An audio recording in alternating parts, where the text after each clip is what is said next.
Want to create your very first iOS app, but not sure where to start? Well, you're in the right place. Let's get started.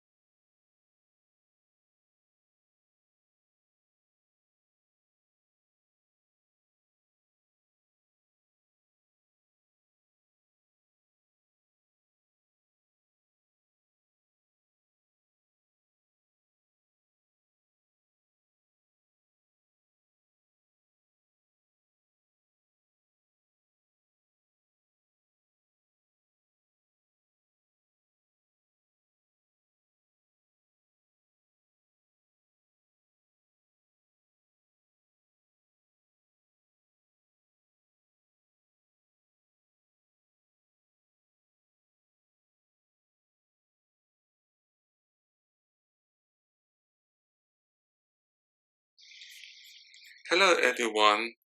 Before we get started, I've set up a Patreon to help upgrade my equipment.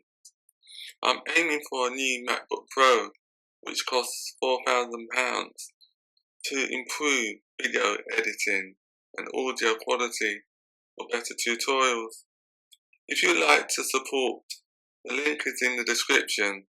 Thank you so much for your support. Let's jump in to today's tutorial.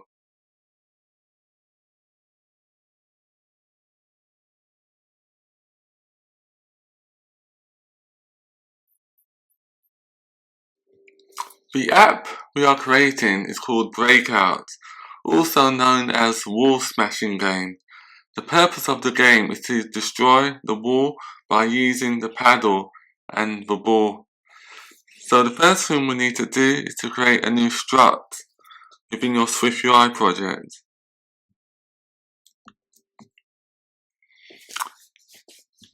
Select new file, select Swift file, click on next, name the file brick, click on create,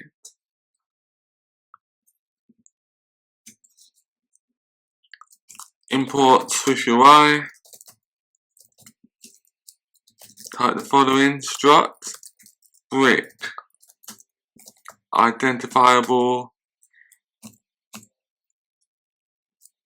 let ID equals to UID, var is hit, bool, var type, brick type,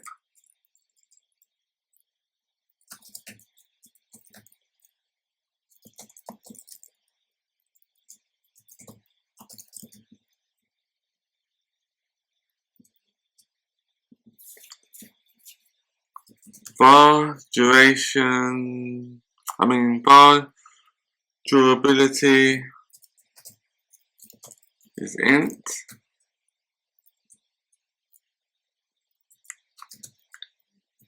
position CG rep, velocity CG size equals .0. From lines 18, we create a unique identifier for each brick, since we need to loop through each of the bricks. And then we create another variable that's called isHit, which tracks whether the brick is hit. And the brick type will include types such as normal, multi-hit. Durability is the number of hits needed to destroy the brick, as in the brick wall.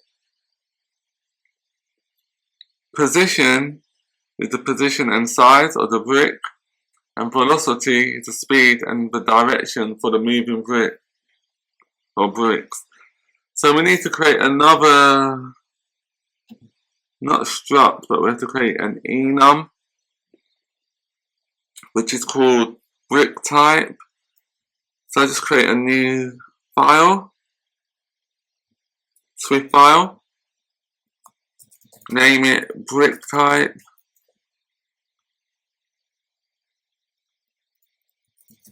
import SwiftUI, enum, brick type, case normal, case multi-hit,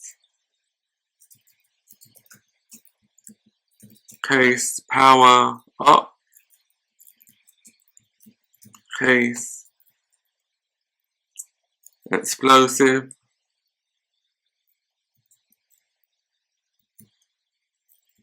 case moving. So our enum for the brick type includes 5 cases: standard brick that breaks with 1 hit, multi-hit that requires more than 1 hit, and then we also have a power-up that releases a power-up when broken, explosive that explodes and affects nearby bricks, and also move around the screen.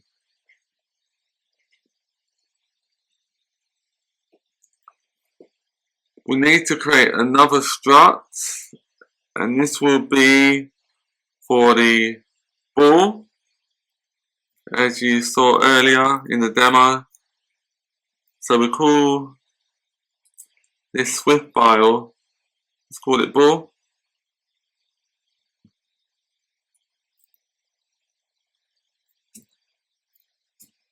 Import SwiftUI, struct ball, var position, CG point, var velocity, CG size,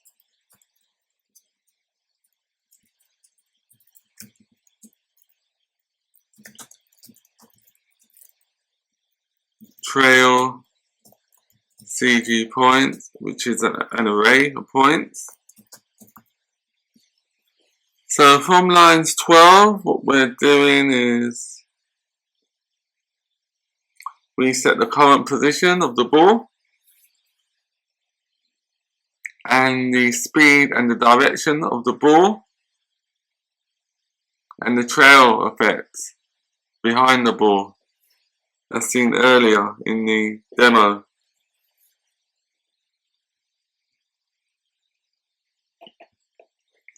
The next file we need to create is paddle, which is another Swift file.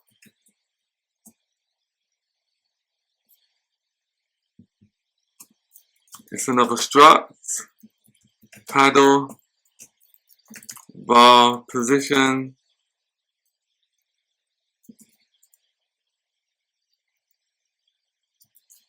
CG rep,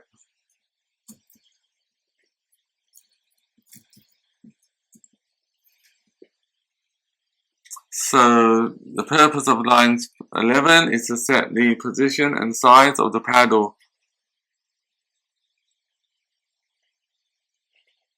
The paddle is that little long thing that we move across the screen to reflect the bricks.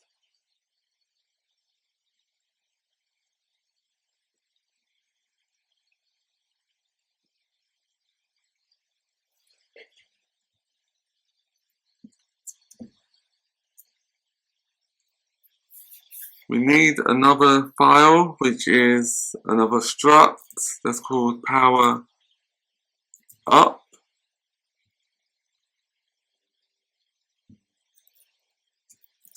Struct power up, identifiable, let ID equals UUID, var type equals power up type. We need to create that enum afterwards.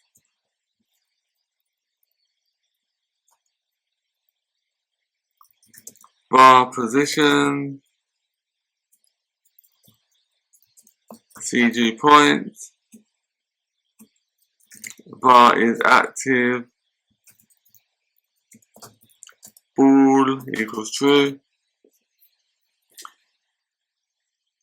So from lines 13 or from lines 12 we create our standard UUID, our unique identifier for each power up, and then lines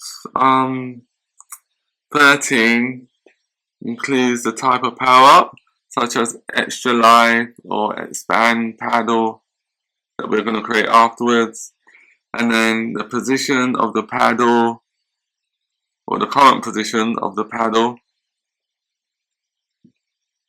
and also whether the power up is active or not. So we use is active and set it to true.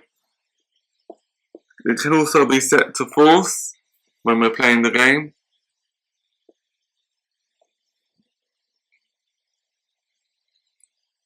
So we need to create another enum.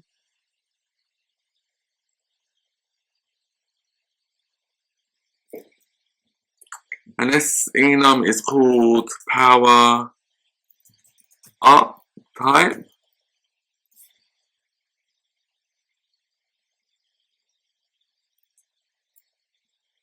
Enum power up type case irritable.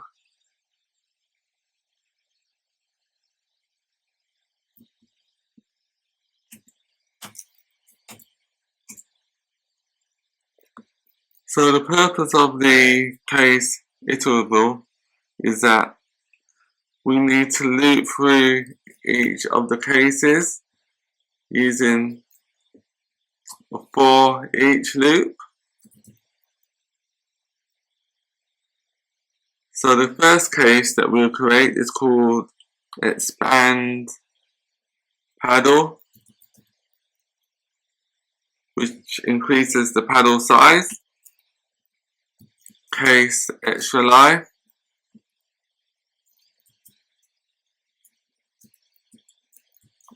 case slow ball, which slows down the ball speed.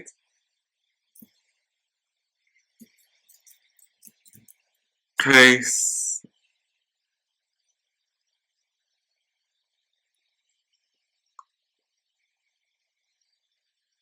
extra ball, which adds an additional ball to the game. So there could be two balls whilst playing the game.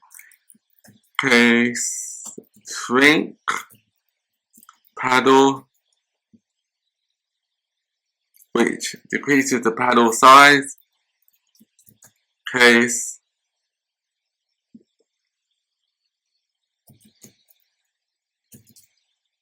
magnet paddle, which makes the paddle attract the ball. Case reverse controls, which reverse the controls for the player. I'll just save it. In next week's tutorial, we'll start to implement the actual UI for the game, which is the content view.